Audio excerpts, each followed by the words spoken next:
Olá, meus irmãos e irmãs de Ideal Espírita, vocês amigos e amigas que nos acompanham aqui na página Estação da Luz Espírita, muitíssimo obrigado mesmo pela sua companhia. A nossa página Estação da Luz Espírita não tem fins lucrativos, o objetivo é a divulgação da doutrina espírita.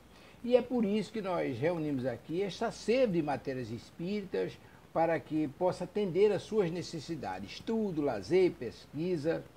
Você encontra aqui na nossa página Estação da Luz Espírita os livros da codificação, obras suplementares, entrevistas, palestras e os programas da Web Rádio Estação da Luz de Natal e Web Rádio Cristo Consolador de São Paulo.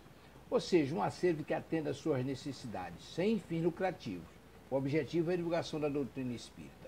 E agora eu convido você para nos acompanhar na reprodução de mais esse trabalho imperdível. Muito obrigado mesmo pela sua companhia e vamos juntos. Boa noite, sejam muito bem-vindos mais uma vez ao nosso Evangelho em Movimento. Esse nosso querido programa que nós temos todas as quintas-feiras, 19 horas, aqui na Estação da Luz, nessa web rádio, essa parceria do SOS Preces, que nós temos muita alegria e muita felicidade de fazer parte. Boa noite, Rosário, boa noite, Jeane, sejam muito bem-vindas. Boa noite, Ana, boa noite, Jeane, boa noite, pessoal que está em casa, que Jesus nos abençoe. Amém. Olá, boa noite também a todos que estão nos ouvindo, aqui falando de Jesus, a espiritualidade amiga também. Muito obrigada, Jeane. Então, agora nós iremos falar um pouquinho do nosso querido SOS Preces. Então, eu vou pedir, né, vamos colocar aqui, passar um vídeo, para a gente poder se interagir mais e saber mais. O SOS Preces é um trabalho realizado por voluntários que, além de oferecerem uma escuta sensível, afetiva e respeitosa, compartilham mensagens de fé e esperança por meio da prece e das palavras do Cristo. Este é um trabalho ecumênico realizado pelo telefone. Ligue SOS Preces DDD 31 33 34 9700.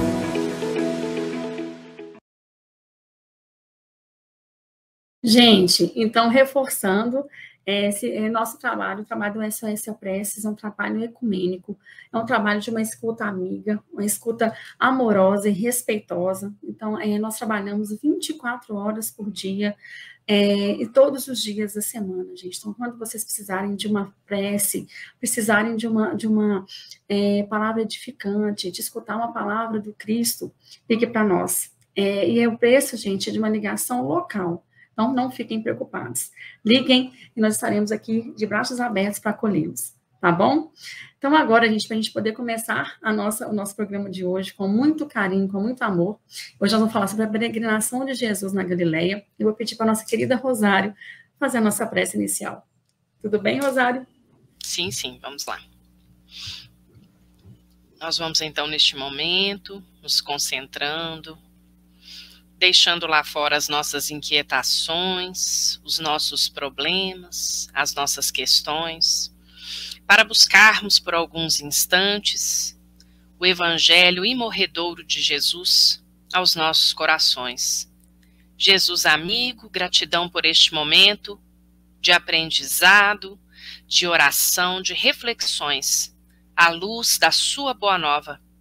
Obrigada, Mestre amigo, por ter nos deixado tanto, e desperta em nossos corações a vontade de sermos cada vez melhores, de trabalharmos cada dia mais, mas principalmente de trabalharmos a nossa intimidade, de trabalharmos os valores do seu Evangelho no nosso cotidiano, no nosso dia a dia, com a nossa família, os nossos amigos, no nosso trabalho, na via pública, em todos os ambientes, Mestre, em que estivermos, que façamos brilhar a nossa luz, que, em síntese, é a luz do Pai misericordioso nos nossos corações.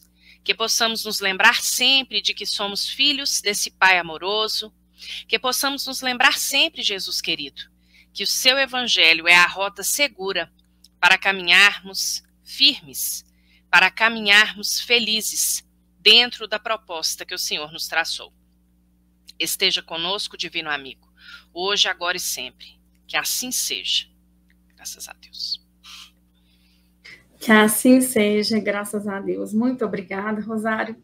Então, nós já chegamos, nós temos pessoas já chegando aqui, dando a sua boa noite, nós temos a Ângela, temos a Kátia, né, temos aqui pessoas já falando sobre a Jeane, né, que maravilha, que bom poder ouvir vocês, e a Jeane, grande expectativa, temos também a Anitta. Então, boa noite a todos, estejam conosco, gente, compartilhem, né, divulguem para que mais pessoas, para que essa boa nova possa chegar para mais pessoas, né, e para começar agora, gente, nós estamos seguindo o Evangelho de Marcos. Então, cada semana nós estamos lendo um pedacinho, estudando um pedacinho do Evangelho de Marcos. E hoje nós vamos falar sobre a peregrinação de Jesus na Galileia. Para isso, Rosário, você pode passar para a gente a passagem para que a gente possa acompanhar, fazendo um favor? Claro, vamos lá. Então, hoje a peregrinação de Jesus na Galileia, como Carol falou, dando sequência aí ao primeiro capítulo de Marcos. Passa rápido, né, gente? Nós já estamos quase no finalzinho do Evangelho de Marcos, do primeiro capítulo do Evangelho de Marcos. E essa passagem, que se inicia no versículo 35, ela começa nos trazendo o seguinte: e, levantando-se de manhã muito cedo, fazendo ainda escuro, saiu, refere-se a Jesus, e foi para um lugar deserto, e ali orava. E seguiram-no Simão e os que com ele estavam.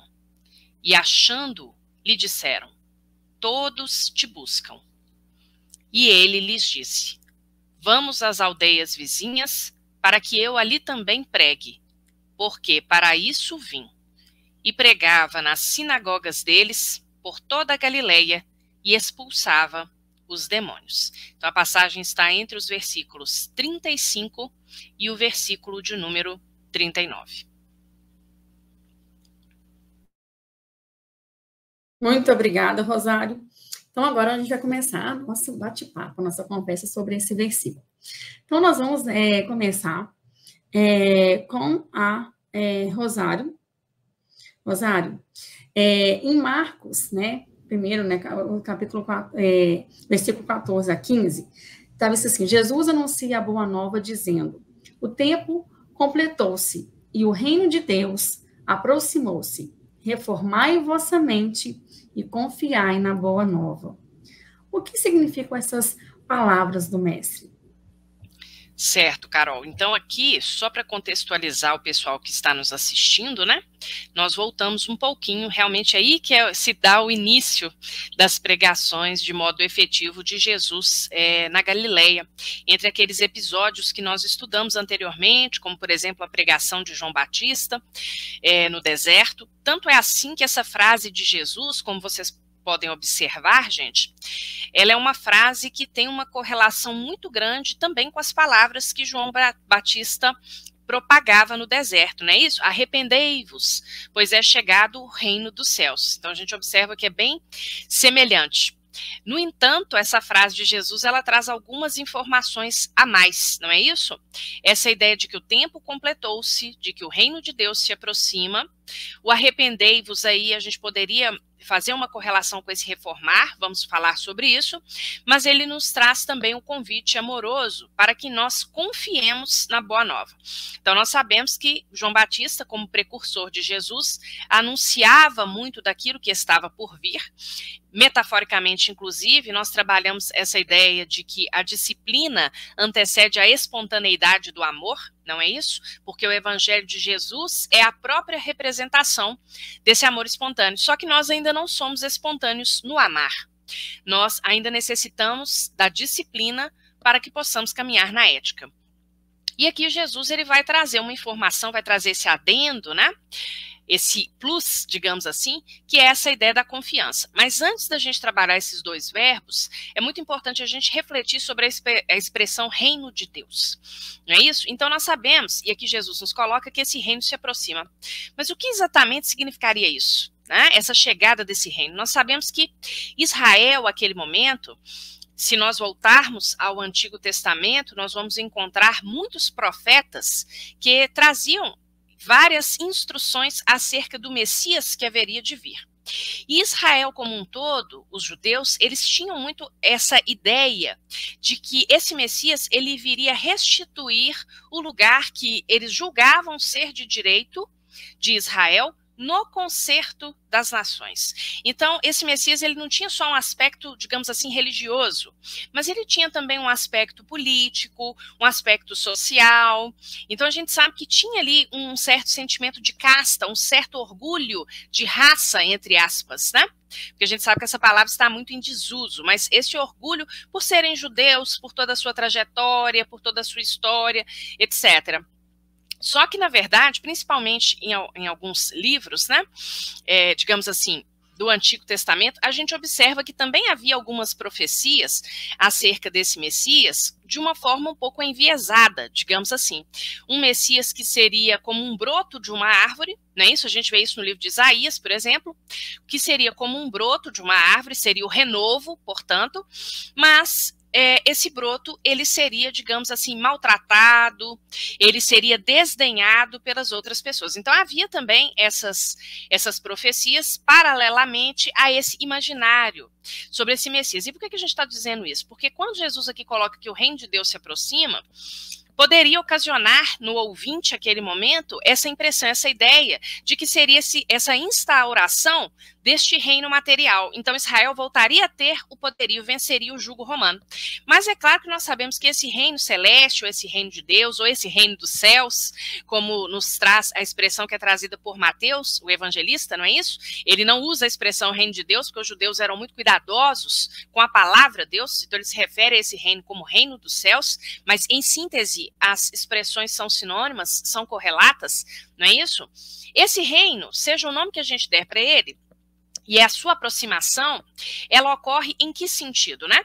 No sentido de que a humanidade ali, com a vinda de Jesus, já dava um novo passo na sua maturidade espiritual.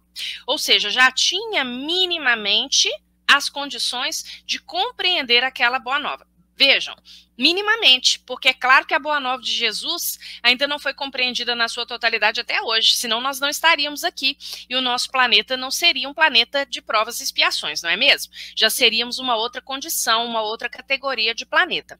Mas aquele momento já era um momento propício para a chegada daqueles conhecimentos. Então a evolução ela é paulatina, ela é gradativa, ela é muito lenta, mas essa ideia de que esse reino se aproxima, no sentido de que esse reino é uma construção íntima para cada um de nós. Então essa espiritualização se iniciava não é muito apropriado, mas ela, digamos assim, galgava efetivamente um passo a mais com a vida, um passo decisivo, é claro, com a vinda de Jesus e com a chegada da Boa Nova, aquele momento, viriam novos passos, como nós sabemos depois, quando nós estudamos aí a correlação entre as chamadas 3 revelações, não é isso?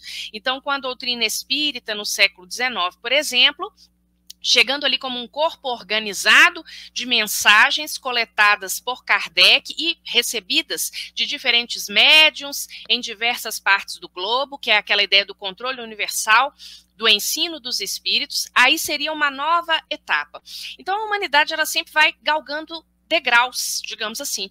Nós sempre vamos adquirindo, né, uma maturidade que é uma maturidade que se dá efetivamente com o tempo e com as nossas experiências. Então esse reino dos céus, ele é um reino que existe sempre na nossa intimidade. E aí eu gostaria de me lembrar de uma passagem que está em Lucas, porque isso tem que ficar muito bem compreendido, que está lá no capítulo 17 de Lucas, entre os versículos de número 20 e 21, quando o próprio Jesus nos coloca o seguinte: o reino de Deus não vem com aparência exterior, nem dirão ei-lo aqui, ei-lo ali, porque eis que o reino de Deus está entre vós.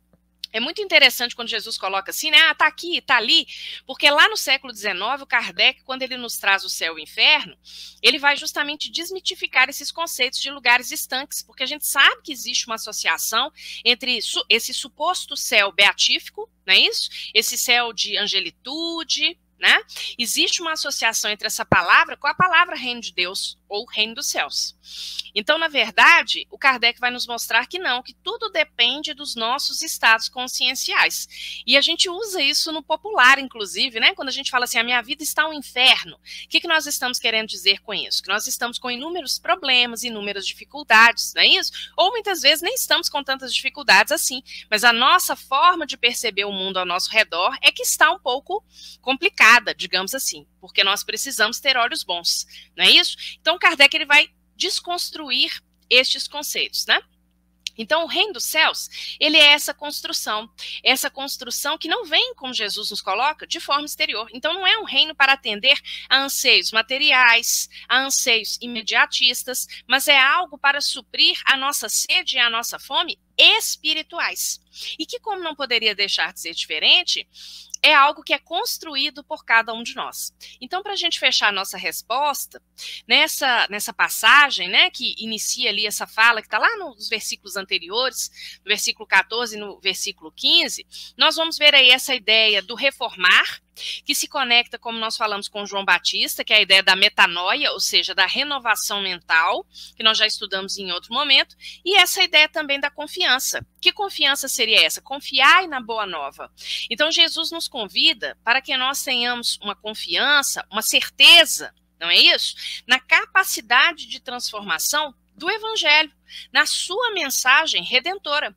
Porque, como nós bem sabemos, a Boa Nova ela tem todos os elementos e as diretrizes adequadas para o nosso crescimento moral. Né, meninas?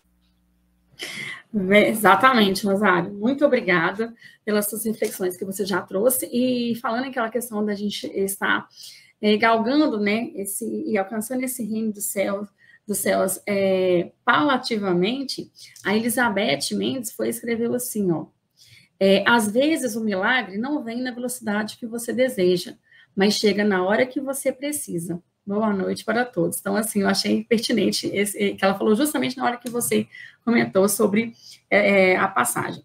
Então, agora nós vamos passar a bola para a Jeane.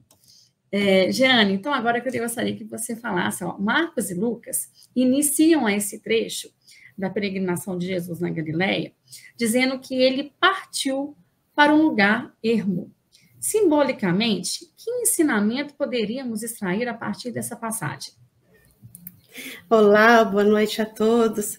Fiquei assim tão gostoso ouvindo a Rosária falar que esqueci que eu tinha que falar também. Gente, veja bem, para que a gente possa entender os ensinamentos de Jesus, precisamos nos aprofundar um pouquinho mais.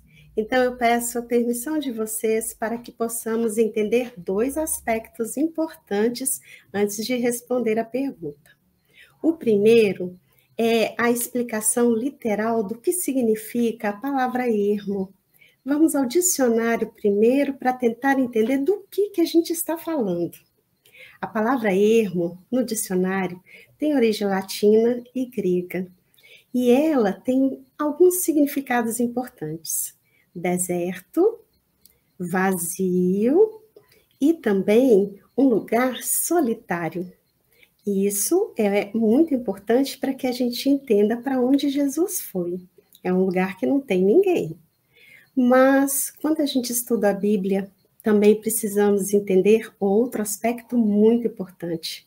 A Bíblia, muitas vezes, não fala de matéria.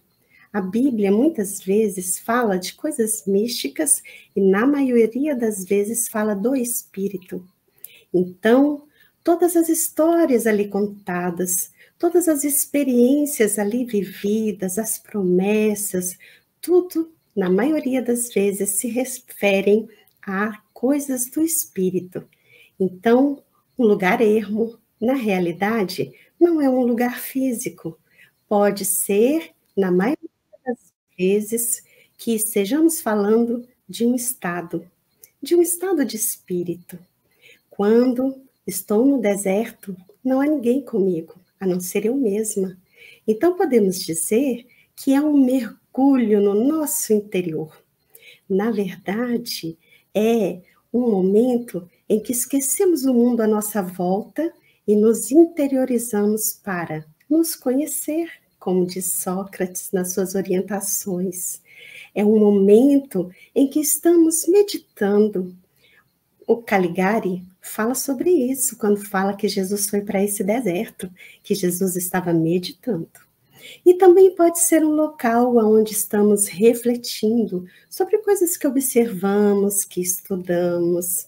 Na verdade, toda vez que eu adentro o meu interior e me conheço um pouquinho, vou desvendando mistérios de mim mesma que muitas vezes não temos tempo para poder pesquisar, para poder conhecer. Jesus, quando vai para um lugar ermo, naturalmente ele já se conhecia, mas ele precisa nos passar 2 mensagens.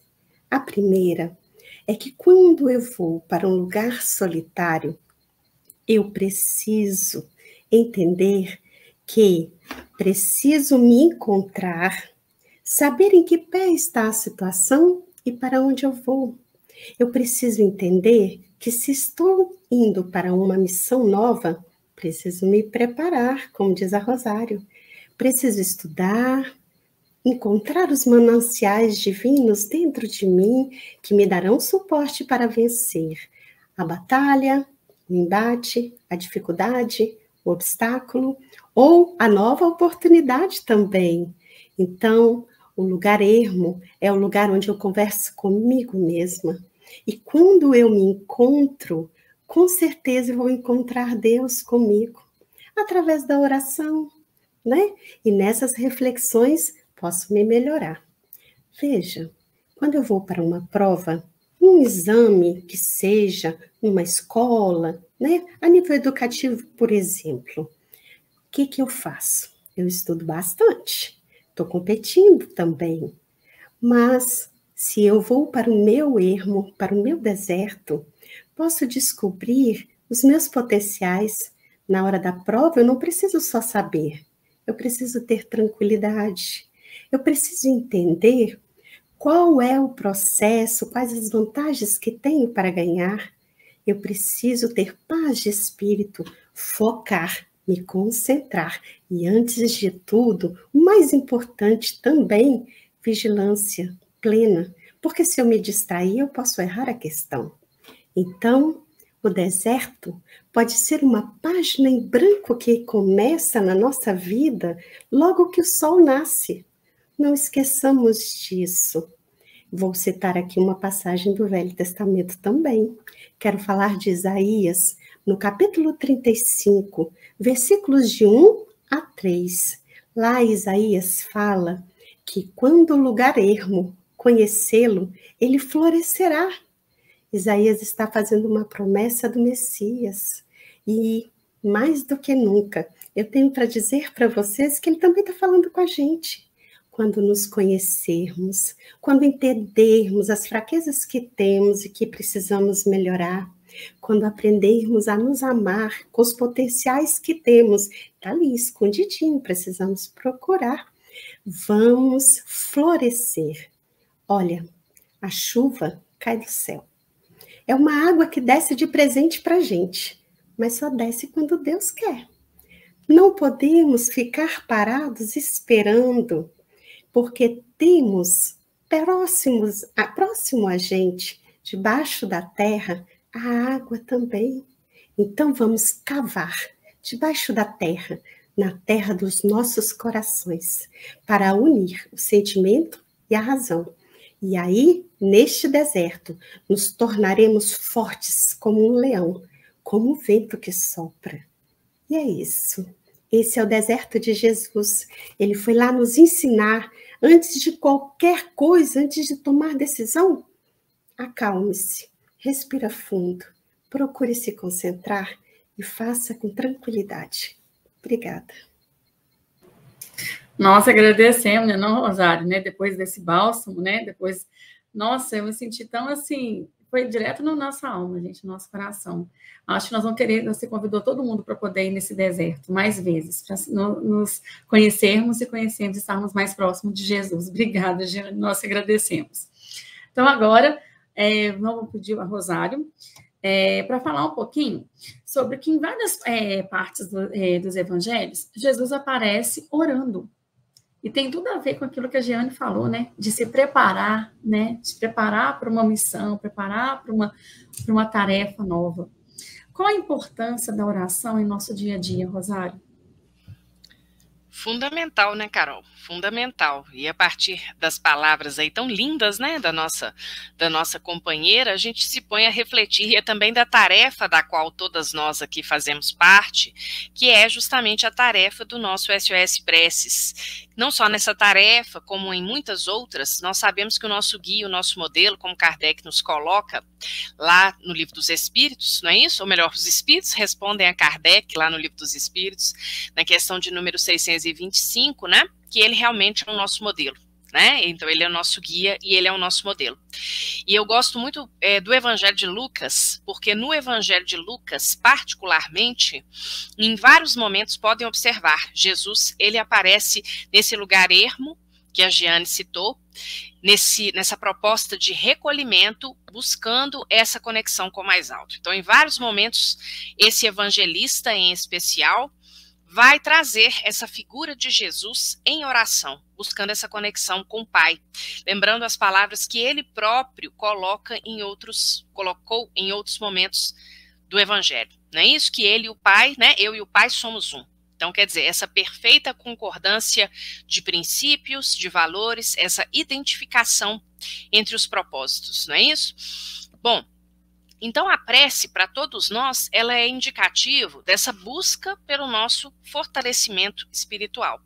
Então é pela prece que nós vamos conseguindo nos manter de pé e que nós conseguimos, em especial, afastar as nossas más tendências, os nossos maus pensamentos. Muitas vezes, inclusive, cortamos a sintonia, uma sintonia menos feliz com espíritos ainda ignorantes que, porventura, se aproximem de nós em decorrência desse baixo padrão vibratório nosso, digamos assim, né? Então, nós sabemos que, em primeiro lugar, a prece, a gente tem uma necessidade da prece, né? Que necessidade é essa? É essa necessidade de nós nos conectarmos com o mais alto.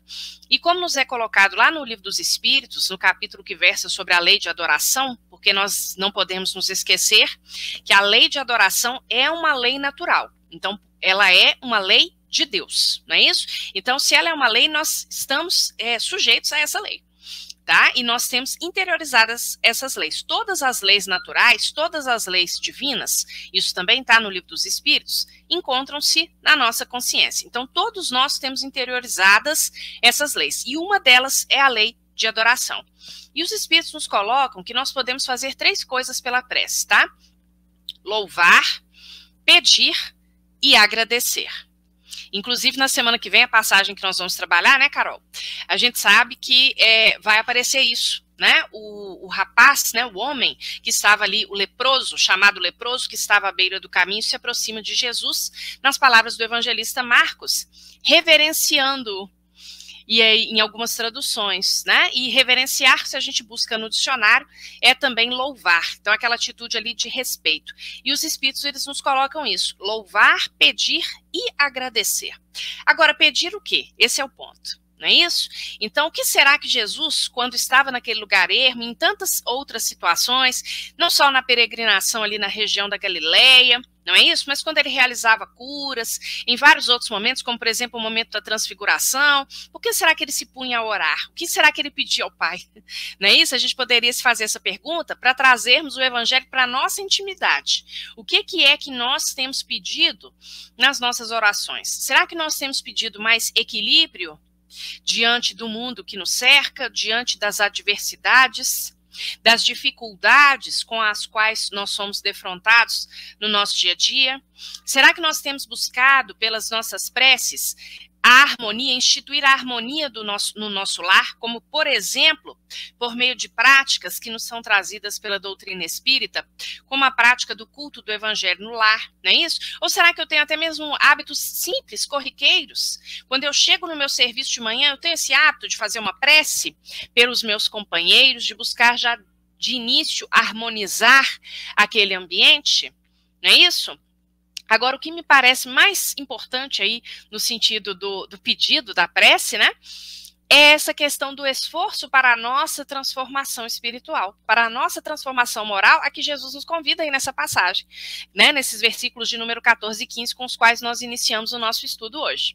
Então, para que a gente possa se transformar, gente, para que a gente possa vencer as nossas cristalizações, que foram erigidas por nós próprios em outras oportunidades reencarnatórias, então, cristalização é algo que está duro, que está enrijecido nos nossos espíritos, não é algo que vai se desfazer do dia para a noite. Então nós precisamos de muita força, nós precisamos de fato de um influxo magnético que venha do mais alto para nos fortalecer nesse esforço, não é isso?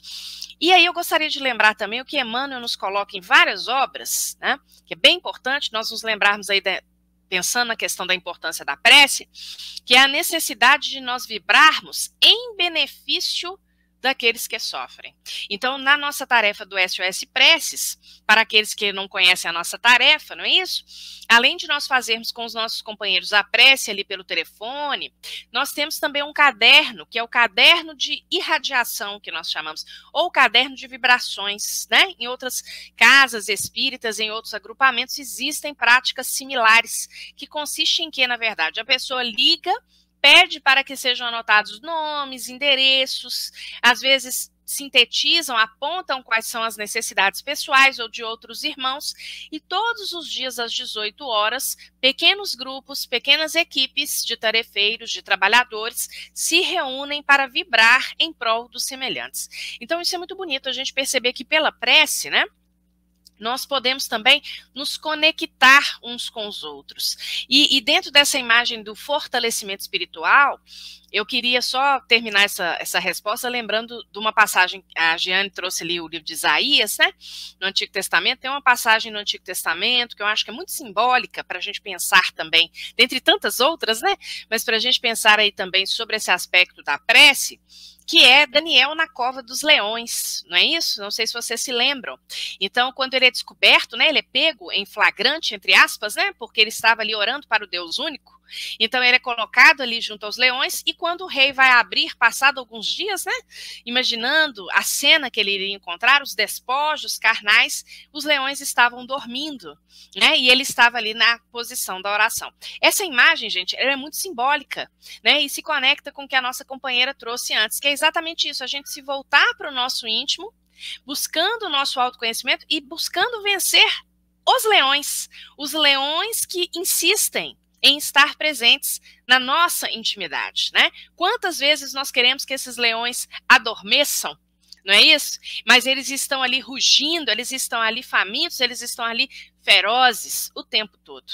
E muitas vezes pela prece, nesse recolhimento, nesse lugar ermo, dirigindo-nos à nossa intimidade, também nessa construção do reino dos céus, não é isso que nós mencionamos anteriormente, nós vamos a pouco e pouco conseguindo estabelecer uma conexão que possa se tornar perenemente melhor e perenemente, né, ou seja, que seja algo constante, que não seja uma oração, né, eu faço uma oração aqui e daí a 15 minutos a minha vibração cai, mas que seja um estado perene de oração. Então essa deve ser a nossa busca, né, um estado perene de oração não quer dizer que a gente vai ficar o dia inteiro, né, gente, Ave Maria, Pai Nosso, não é isso, não é automático, mas pode significar que nós iremos ficar o dia todo numa sintonia e numa conexão benfazeja, né?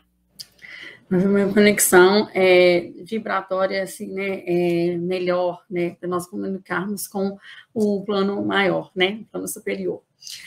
Nossa, Rosário, você me fez lembrar que o SOS Prece, gente, nós temos, a nossa maior ferramenta que nós temos de ajuda é a prece.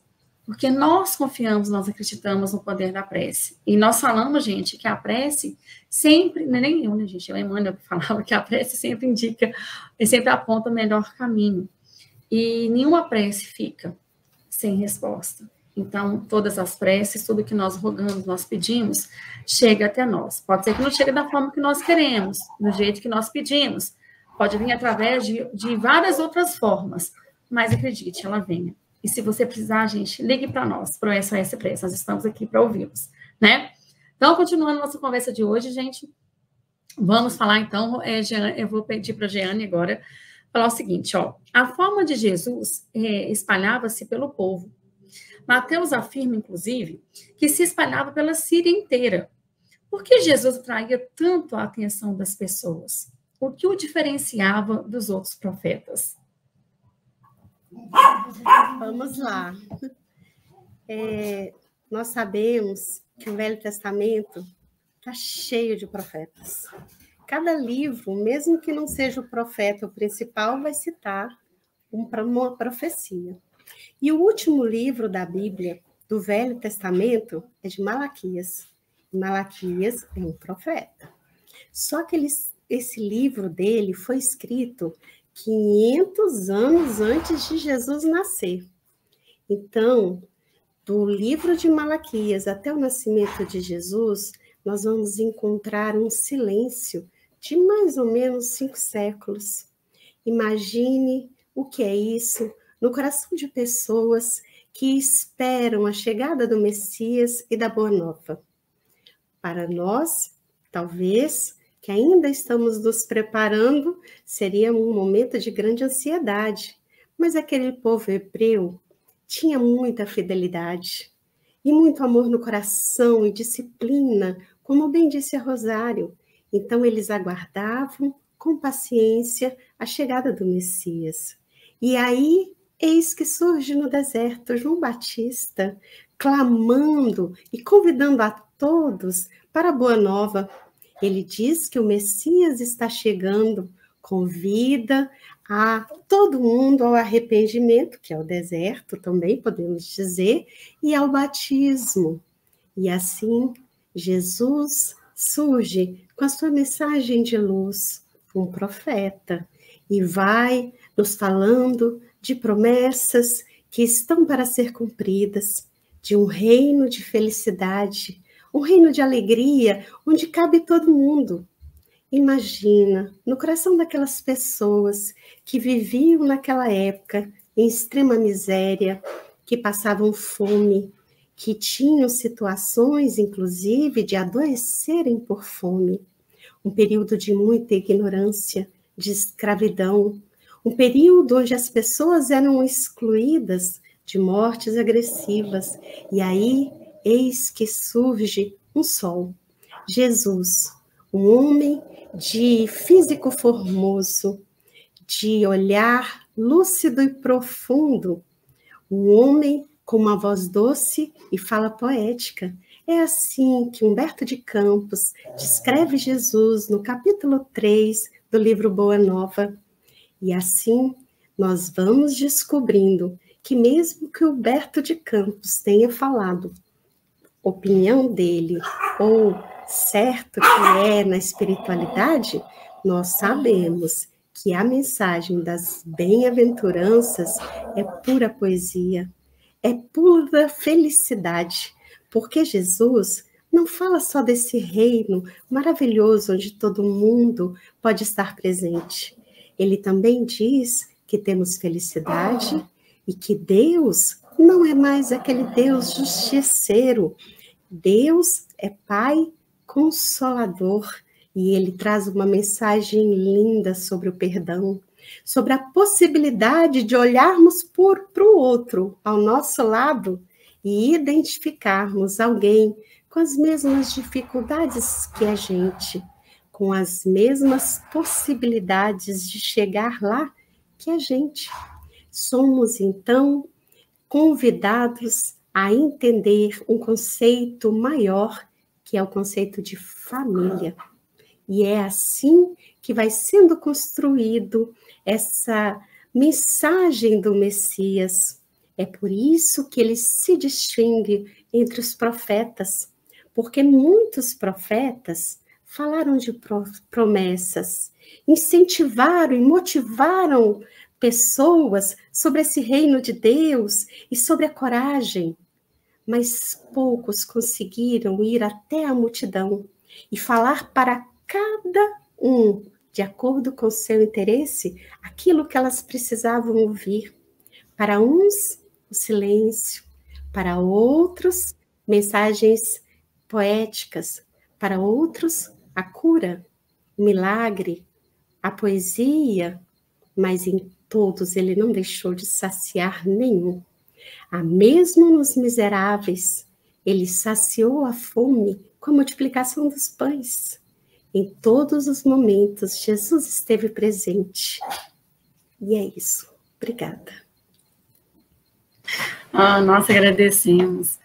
A gente pensar, né, que gente, que a oportunidade que nós temos, né, de estar mais próximo de Jesus, estar mais próximo das palavras de Jesus, pegando aquilo que a Giane falou, né, quando a gente está no nosso deserto, que nós possamos nos conhecer melhor, e nós possamos entender não só as nossas, conhecer nossos potenciais, mas a nossa limitação, e saber que o outro também tem a limitação dele. Aí nós podemos usar a benevolência, a indulgência com o outro, né, a paciência com o outro também, né. Então, agora, a gente, dando continuidade, vou pedir para Rosário, vamos lá, Rosário, Marcos destaca o objetivo de Jesus de se dirigir a outros povoados e de adentrar as sinagogas dos judeus, o que também aparece em Lucas. Também, as outras cidades devem anunciar o reino de Deus, porque para isso foi enviado. Versículo 43. O que podemos inferir a partir da fala de Jesus? É muito interessante essa questão, né, Carol? Porque, em princípio, a gente pensaria assim, mas a gente fala tanto que Jesus não deixou nada por escrito, né? Que os seus registros foram feitos pelos evangelistas, né? Quer dizer, a gente sempre coloca essa questão aí da prática, então a gente até poderia se fazer uma pergunta a partir dessa pergunta que foi proposta, não é isso? Porque poderia ser uma inferência possível a partir, em especial, desse versículo 43. Quer dizer, Jesus, ele foi enviado para pregar? Depende, né? Depende do que nós compreendemos dessa palavra, desse substantivo pregação. E para que a gente possa iniciar a nossa resposta, nós vamos recorrer ao que Emmanuel nos coloca no livro Caminho, Verdade e Vida, exatamente numa lição intitulada Pregações. E o Emmanuel, ele vai dizer o seguinte, que na Terra, o ato de pregar, o ato de ensinar, ele é muito desmoralizado. E ele vai dizer o seguinte, que Jesus incluía no ato de pregar todos os gestos sacrificiais de sua vida. Inclusive, no finalzinho dessa lição, o Emmanuel vai dizer que do nascimento ao Calvário, não é isso? Nós vamos observar inúmeros sacrifícios, inúmeras atitudes de benevolência, de renúncia por parte de Jesus. Então, Emmanuel, ele conecta essa palavra pregação. Ele vai dizer, ó, pregar não significa, então, não é isso? A gente dizer uma coisa simplesmente. E aí, a partir disso, ele vai atrelar esse substantivo, né, a palavra pregação, à questão do ato. Então, o ato, ele está dentro da pregação.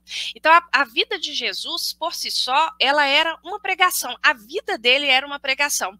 Não somente as suas palavras. As suas palavras eram uma fatia, eram um pequeno pedacinho dessas pregações. Mas, de fato, ele é o Messias, né? Ele é, digamos assim, aquele que irá trazer para nós o mote, né, que irá nos impulsionar a realizarmos a nossa salvação. Ele é sim tudo isso, mas porque, em primeiro lugar, os seus atos, a sua vida foi toda uma exemplificação. E aí, nessa lição, Emmanuel, ele vai dizer o seguinte, que na Terra, quando nós estamos encarnados, com raríssimas exceções, nós nos caracterizamos por uma determinada conduta, que é uma conduta oposta àquilo que Jesus fazia. Que conduta seria essa?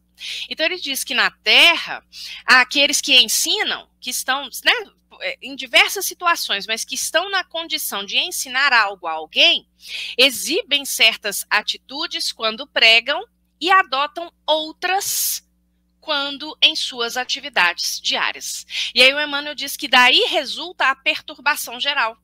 Por quê? Porque aquele que ouve, aquele que teoricamente, em tese, estaria ali na condição de aprendiz, não é isso? Emmanuel vai nos dizer, se sente à vontade para mudar, abre aspas, a roupa do caráter. Ou seja, é aquela questão, aqueles, né, nós que somos pais, por exemplo, quando nós estamos em casa, Antigamente a gente dava muito esse exemplo, né, em palestras. Hoje esse exemplo ele nem casa muito mais, porque as pessoas não têm muito mais telefone fixo em casa, né?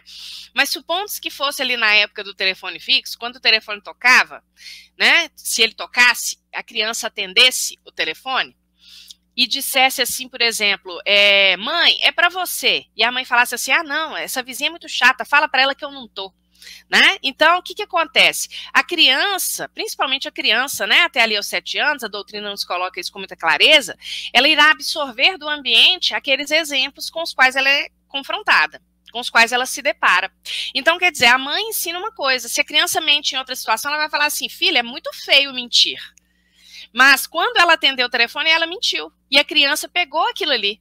Ela não pegou o que a mãe falou, mas ela pegou o exemplo. Ela pegou a atitude. Então é por isso que nessa lição do Caminho, Verdade e Vida, o Emmanuel vai falar que esse é o problema.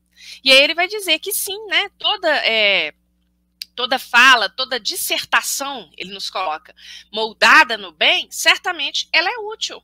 Mas que nós temos que ir além disso. Né? Então ele diz que sim, Jesus veio ao mundo, como nós vimos aí na passagem, em diversas localidades, Jesus irá pregar.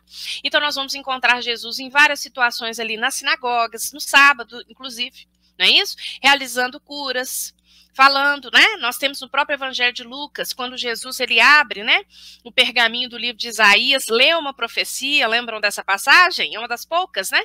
Em que Jesus ele se coloca como sendo o Messias, e ele fala, hoje essa profecia se realizou.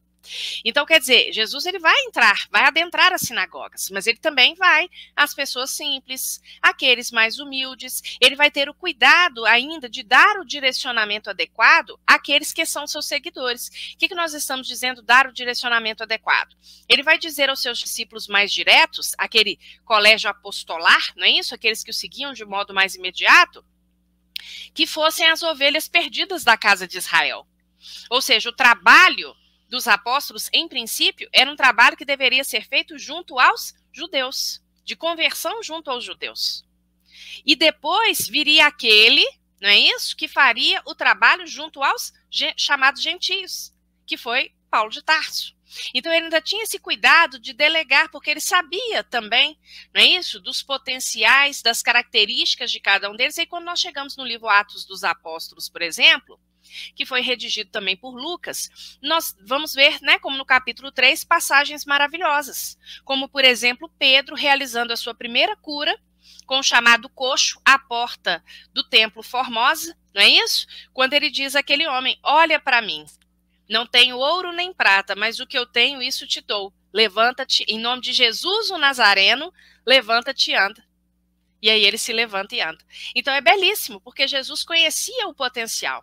Ele sabia exatamente qual seria o ponto de atuação de cada um deles. Não é isso? Em vários momentos a gente vê nessa relação de Jesus com o apóstolo Pedro, por exemplo, Pedro sempre tão próximo às nossas realidades, né? A realidade de cada um de nós, sempre com inquietações, com dúvidas, com atitudes muitas vezes intempestivas, tão próximas à personalidade humana. Mas ele sabia o que Pedro viria a ser.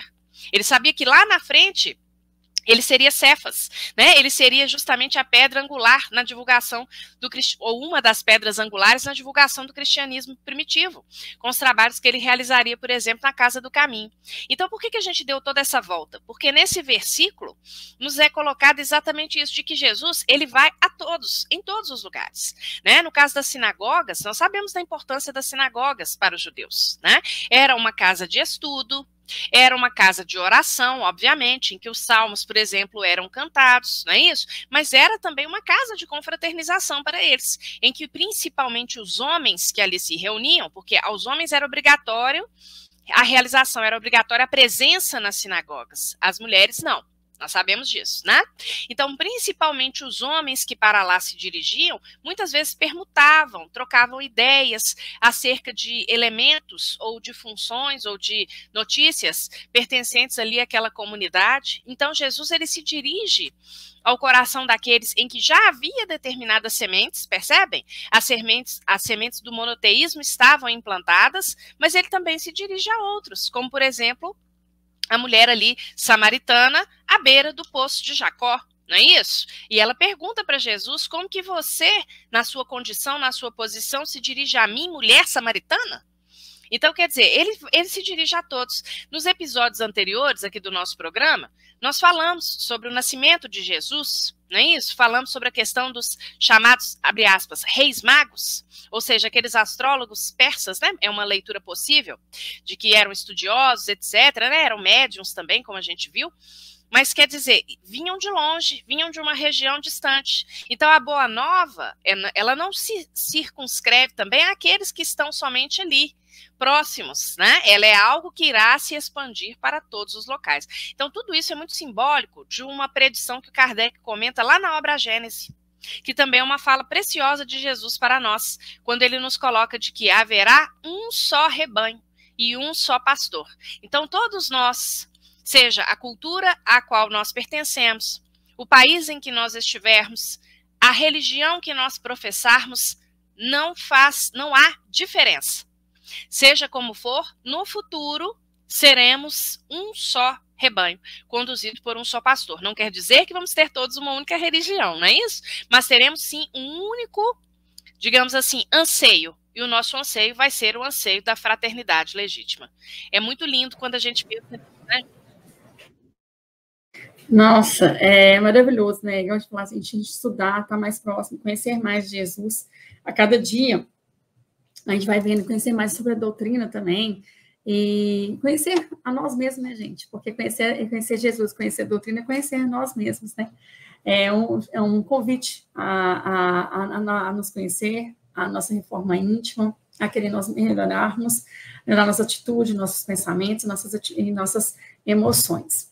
Então, Jeane, agora eu gostaria que eu não falasse assim, ó, Lucas destaca que as turbas procuravam Jesus, ao passo que Marcos afirma que todos o procuravam. Poderia esclarecer para nós o significado da palavra turba? E nós, como devemos proceder para deixarmos a multidão de necessitados e nos tornarmos trabalhadores? A multidão, a turba, somos nós, né? Sem titubear, nós sabemos que somos a multidão, porque estamos todos juntos aqui, almas encarnadas neste planeta. A diferença é que somos a multidão, estamos na multidão, mas não precisamos ser da multidão. Olha, Jesus, quando chegou e começou a sua vida messiânica, ele foi a todos, e muitos o procuraram também. A Rosária estava falando e eu estava lembrando do senador, né, do Públio Lentulus, e do sentimento dele quando encontrou Jesus. Imagine, não teve palavras, se ajoelhou e só escutou. É um sentimento muito grandioso. Então, Jesus, quando passava, as pessoas o viam e iam acompanhando. Então, desde o seu começo, ele começou a chamar a atenção das multidões. Tanto foi isso que já quase no finalzinho ele não conseguia sequer adentrar vilas, porque a multidão era tanta que ele não conseguia entrar dentro das cidades. Ficava sobre os montes, né, na beirada do lago, na beirada do rio, no caminho, para poder pregar, né, para poder orientar. Então, toda essa multidão, quando olhamos, às vezes temos aversão a ela e dizemos assim, na nossa imperfeição: olha, eu não faço parte disso. Olha, isso não me pertence, não sou eu que estou aqui. Mas, na verdade, somos sim, somos nós, todos nós. Diz-nos Emmanuel, no livro Vinha de Luz, no capítulo 6, escrito, denominado Multidões, que todo homem educado e todo homem muito superior olha para as multidões e sabe que deve muito a elas. Porque, na verdade, é a multidão que nos faz crescer. É lá que funciona a nossa escola.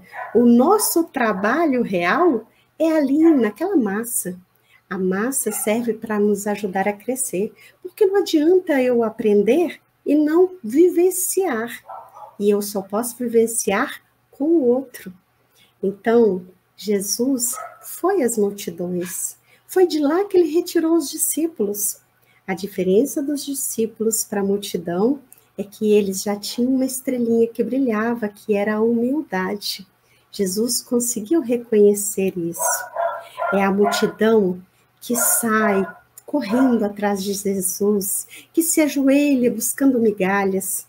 É a multidão que sai como cega, pedindo visão, não importando se está ali tropeçando nas pedras, ele já quer saber a verdade. Ela busca Jesus por isso. Então, precisamos entender que a multidão somos nós e que a diferença está no cálice.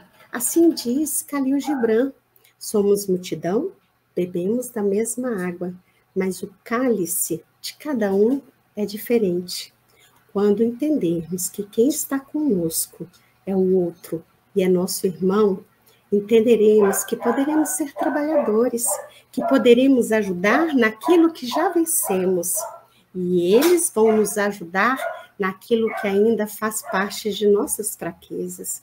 Sem egoísmo, porque não vamos conseguir ir para frente se o irmão que está lá atrás ainda vacila. Precisamos ajudar a todos. Obrigada. Oh, meu Deus. Gente, olha, nós temos hoje tantas reflexões que eu acho que eu não sei nem quando, assim, eu acho que o dia inteiro nós iríamos conseguir passar por todas elas, analisar no nosso deserto, no nosso ermo, né, gente? Nós adoramos receber as perguntas de vocês, então continuem compartilhando, continuem divulgando, né, esse estudo, para que várias pessoas também possam aproveitar e possam também receber desse bálsamo, esse refrigério, e nós adoramos receber as perguntas de vocês, então continuem mandando. Por falar nessas perguntas, nós recebemos algumas perguntas dos nossos irmãos, e eu gostaria de fazê-las a vocês, meninas. Então, a primeira pergunta, Rosário, é a seguinte: quais os motivos espirituais de Jesus começar pela Galileia e não por outra região? Essa pergunta ela veio do Juraci Pereira, Maria Conga, lá em Magué, Rio de Janeiro. Certo. Então, primeiro vamos pegar aí algumas informações técnicas, né? Assim, ainda que assim, bem rapidinho, mas porque essas informações técnicas, elas nos ajudam aí a situar, né, essa região da Galileia, de fato, né? E essas informações nós retiramos do dicionário do Douglas, né, o dicionário bíblico. Os dicionários bíblicos, eles nos ajudam muito nisso. Então, nós sabemos que a região da Galileia, né, ela formava, digamos assim, um território retangular, né, como se fosse um retângulo mesmo, propriamente dito, e ao leste havia ali a fronteira natural do Rio Jordão e do chamado Mar da Galileia, que, como nós sabemos, não era bem um mar, não é isso? Era o Lago de Genezaré. Bom, havia muitas extensões ali férteis, né? Era uma região bastante povoada, inclusive, de acordo com historiadores da época, né, exportava-se muito azeite de oliva, cereais, também havia, claro, o comércio e a questão ali da pesca, ligado aos peixes especificamente, e o que vai ser importante tecnicamente aqui para nós é que é justamente a região em que Jesus cresceu, né, ali na cidade de Nazaré. E essa cidade, além de ser extremamente povoada, ela era atravessada também por rotas, pelas principais rotas ali do Império Romano. Então era uma cidade que tinha uma movimentação grande. É interessante porque nas parábolas de Jesus, muitos elementos ele retira, né? Essa questão dos peixes, essa questão da agricultura, são elementos muito semelhantes, muito próximos, de fato, ali, à vida daquela comunidade, à vida daquelas pessoas. Nós vimos também nos episódios passados que os primeiros discípulos de Jesus também vêm dessa região da Galileia, etc. Agora, alguns estudiosos dos evangelhos, nos colocam também uma leitura, digamos assim, mais espiritual para essa questão da Galileia, né? Então, nós temos ali o posicionamento de algumas cidades, então nós temos Nazaré, nós temos Cafarnaum, que vai ser uma região muito importante, né? De Cafarnaum também é um polo, né? Digamos assim. E Cafarnaum significa cidade do Consolador, enquanto Galileia é uma palavra que significa, de acordo com alguns estudiosos, jardim fechado. A gente encontra variações, mas alguns nos colocam isso. E aí, pensando na nossa individualidade, é interessante porque se a gente pensa, né, nessa questão da nossa individualidade encarnada, digamos assim, então nós neste corpo físico, né, quando nós nos mantemos, quais são as posições que nós devemos manter? primeiro, uma posição de permanente recolhimento interno. E é interessante porque a gente falou o programa todo disso hoje aqui, né?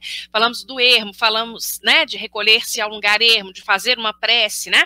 E a Galileia como jardim fechado, metaforicamente, tá, gente? Também pode ser compreendida como essa necessidade desse permanente recolhimento, porque em vários momentos Jesus sai, faz as pregações e volta para a Galileia, ele retorna para a Galileia. Então, esse movimento do retorno, ele pode ser indicativo também, nessa leitura mais aberta, digamos assim, dessa necessidade de um recolhimento interno para cada um de nós. Ao mesmo tempo, Cafarnaum, sendo cidade do Consolador, é um outro signo, é uma outra palavra que vai indicar para nós que sim, nós temos a necessidade do recolhimento, mas nós também temos a necessidade de socorrer os demais, de socorrer aqueles que se encontram em aflições, não é isso? De auxiliar na medida das nossas possibilidades. Então, são algumas, né?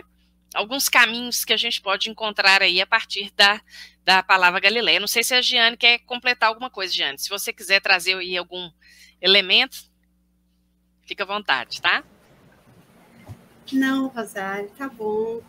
Porque eu acredito que você completou bastante na questão das andanças por Jesus pela Galileia, né? Ele faz um ciclo. Ele começa no deserto e ele retorna no finalzinho, passando pelo deserto também. Então, e ele vai modificando, né? No primeiro ministério, ele faz mais curas, depois ele vai diminuindo as curas e vai falando mais sobre o futuro. E é isso. Tem uma questão de caminhada já descrita por ele, já prevista por ele, né? Em determinados lugares, o que fazer, o que vai encontrar. E é assim que funciona, uma matemática, de certa forma, podemos dizer assim. Obrigada. Então eu vou continuar, vou fazer uma pergunta para a Jeane, depois eu volto para a Rosário. Então, Jeane, ó, nós temos uma outra pergunta, dessa vez é do Jeremias Barreto, lá de Sé, centro de São Paulo. Por que tantos conseguem seus objetivos, por exemplo, SOS Preces, e outros tantos não, ou ainda não? Vamos lá. Eu vou primeiro contar uma história bem rápida e depois a gente vai fundamentar. Olha, existe uma história que chama Sala do Eco. Pega-se o menino, o pai, e leva para esse local aonde você pode falar e ouvir o eco da sua voz. E aí a criança fala: pai, posso falar de tudo? Pode, meu filho, tá liberado. E aí você sabe quando é criança, quando tem a liberdade, né?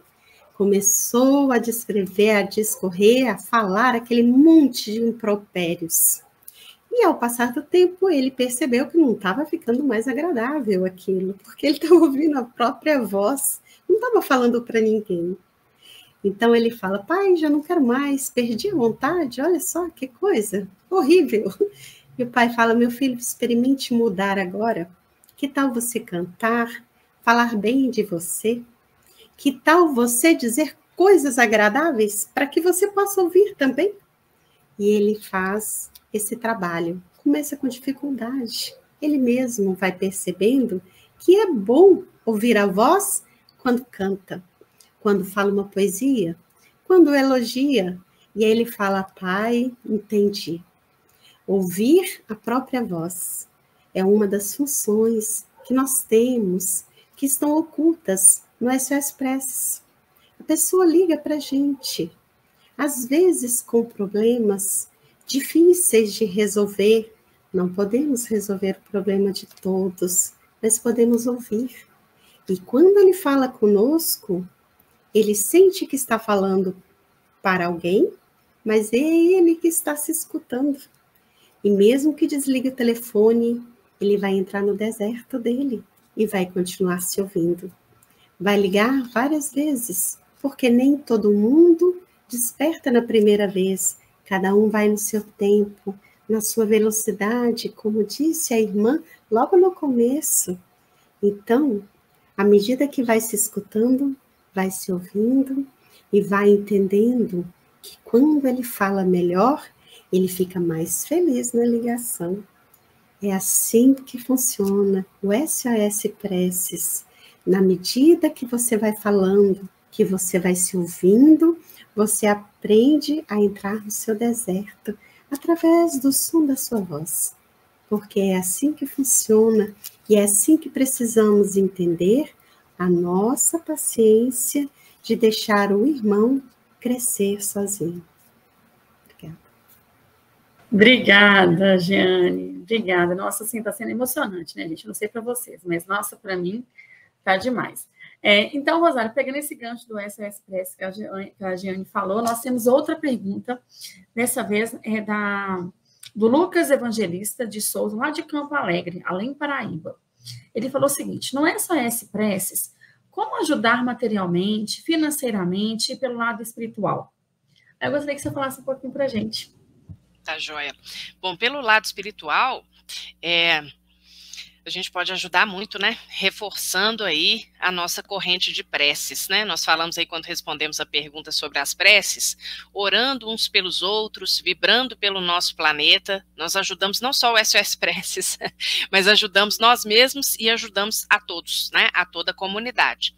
Como a gente pode também pegar o telefone e ligar pedindo por alguém que a gente conhece, não é isso? Como nós falamos aqui em outro momento também, deixando o nome e o endereço, pedindo pelos desencarnados, pelas pessoas que se encontram hospitalizadas, não é isso? Pedindo ao atendente que faça uma prece naquele momento, uma irradiação para aquela pessoa, também é uma grande contribuição. Uma grande contribuição. Não importa se a pessoa é espírita, não é espírita, os atendimentos são ecumênicos, né? Não importa se a pessoa sabe, se ela não sabe, a gente sabe que a prece, ela sempre atinge os seus objetivos de um jeito ou de outro, né? E aquela energia positiva que a gente emana em favor de alguém, ela é uma energia que é coletada pela espiritualidade superior e que muitas vezes é direcionada, inclusive, para outras tarefas. Então, isso é uma questão muito séria. Agora, eu não sei se foi o objetivo do nosso irmão aí com a pergunta, né, quando ele fala o ajudar espiritualmente, tem também uma outra questão, né, aqueles que queiram ser voluntários do SOS Preces, nós temos cursos, né, a Carol aí é uma das pessoas que coordena os cursos da associação, inclusive, né, gente, e nós temos cursos 3 vezes no ano, nós vamos falar disso aqui nos próximos programas, mas o nosso primeiro curso, neste ano de 2024, inclusive, ele vai acontecer em fevereiro, nós vamos divulgar aqui as datas de inscrições certinho, né, porque muitos companheiros, às vezes, entram nas redes sociais e perguntam, como que eu posso ser tarefeiro, etc., né, que isso também é ajudar muito espiritualmente, é claro. Então, no momento oportuno, nós iremos fazer a divulgação, tá? Porque nós temos um curso, né? Então, a pessoa, ela passa por um curso, ela passa pelo estágio, ela passa por um conjunto de entrevistas, tem todo um passo a passo para que ela possa se tornar tarefeira do SOS Preces, que é uma tarefa que, assim, todas nós aqui somos certamente suspeitas para falar, mas é uma tarefa que, com certeza, cala fundo aos nossos corações. E, por fim, para sintetizar, ele perguntou como ajudar financeiramente, né? Vou pedir para a Carol colocar aqui na tela. Carol, coloca para a gente, por favor, o banner aí do nosso site, tá, pessoal? Que é o sospreces.org.br, na aba Apoie Nossa Causa. Lá vocês encontram todas as informações, tá? Inclusive para doações materiais também, né? De recursos financeiros, porque nós temos aí, claro, a associação, ela tem os encargos financeiros, como toda instituição. Não é isso? Então, aqueles que queiram apoiar financeiramente ou de outras formas, por favor, acessem o nosso site, tá bom? sospreces.org.br/apoie a nossa causa. Obrigada, gente. Obrigada, Rosário. Obrigada, Jeane. Eu quero agradecer, né? Obrigada, Rosário, por você falar, né, dos cursos. Então, gente, por favor, fiquem atentos, porque nós iremos falar dos cursos para quem quer se tornar um plantonista nessa área de Jesus, nessa tarefa de amor ao próximo. Então, gente, nós vamos finalizando hoje o programa de hoje, agradecendo imensamente a presença da Jeane, a presença da Rosário, que foi, assim, um momento, assim, de muito especial, de muitas reflexões, de muito amor, de muito acolhimento. Então, agora eu vou pedir para a Jeane para fazer a nossa prece final, mas antes, já dizendo que na próxima semana nós iremos ter mais um programa, então divulguem, se esteja conosco, participe, manda sua pergunta, manda seu comentário, que para a gente é muito importante. Então, Jeane, você pode fazer a prece final para a gente? Posso, com prazer. Então, meus irmãos, vamos todos nesse momento fechar os nossos olhos e mergulhar no nosso deserto, Vamos em busca do Pai querido, o Deus das nossas vidas, aquele sol que nos ilumina todos os dias. Pai de infinito amor e bondade, muito obrigada por essa oportunidade, pois falamos hoje de Jesus, falamos do deserto, aonde Ele nos ensina a nos fortalecer, a nos conhecer, a nos preparar para o alvorecer. Pai querido, obrigada por esse momento de luz, onde todos nós estamos juntos, num círculo formoso de amor. Obrigada, Pai, por essa oportunidade. Obrigada por falar de Jesus. Obrigada por estarmos juntos aprendendo o seu evangelho de amor. Que assim seja. Graças a Deus. Amém. Que assim seja, graças a Deus. Gratidão mais uma vez, Rosário, mais uma vez, Jeane, que nós possamos contar com sua presença em outros momentos. Gente, fiquem com Deus, uma excelente semana, final de semana, e até a próxima quinta-feira, gente. Tchau, meninas, com Deus. Obrigada por tudo. Até a próxima. Até a próxima. Chegamos ao final da nossa atividade. Muitíssimo obrigado mesmo pela sua companhia e espero você no próximo evento.